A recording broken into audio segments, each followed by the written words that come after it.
Hi, my name is Salene and this is my story. Salene, you grew up in foster care. Tell us a little bit about your experience being in the foster care system.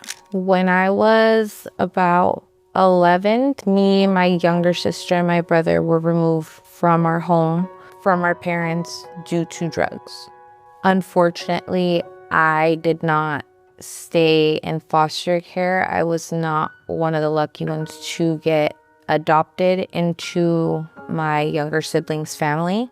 I ended up going in and out of group homes, which then later on led me to become a runaway just because some of the homes were just uncomfortable.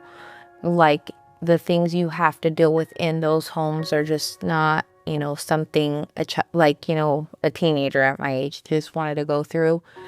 I would always end up going back to my parents, and my parents were not the best influence. I ended up making other bad decisions that put me in different places. But unfortunately, I ended up aging out of the system unsuccessfully. What would have made your experience in foster care better?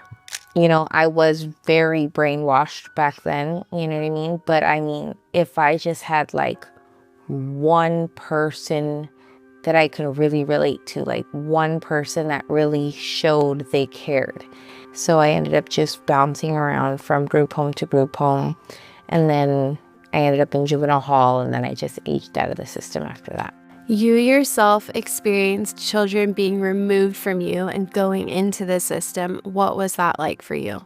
There was a time in my life where I had kids when I was in active addiction, and I was not ready. I was not in a mindset ready to stop what I was doing. Mind you, I was really, I was raised a certain way and I just went with it. That's all I knew. That's all I accepted for myself to know at that time in my life. And I had my children removed. And thankfully, they went to good homes. One of my children was adopted, which was my second daughter.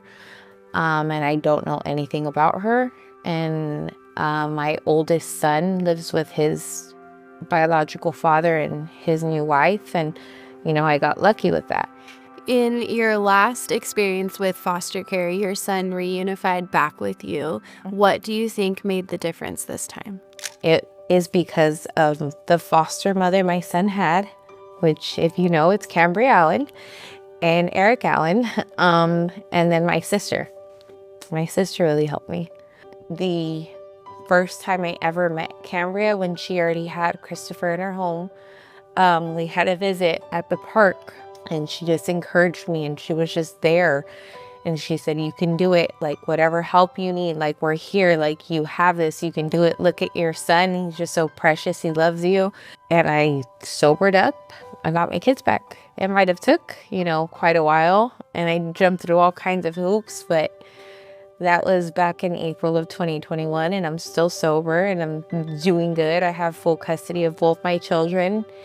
I work a full-time job. I'm renting a home now. I just have everything. My life is together. I really can't complain for everything, and it's all because my son had a great set of foster parents. If you could encourage people to get involved with foster care, what would you say to them? Do it. If your heart is in the right space, do it. There are just so many children, and I was one of them. My kids were one of them that need it. Like, that can really use just that one person to care, that one person to go the extra mile. The kids are just not another number. They're just not another spot in a bed to fill. It's just, if you can go the extra mile, I would recommend it. Like, you might change someone's life. I mean, look at me. Both my kids.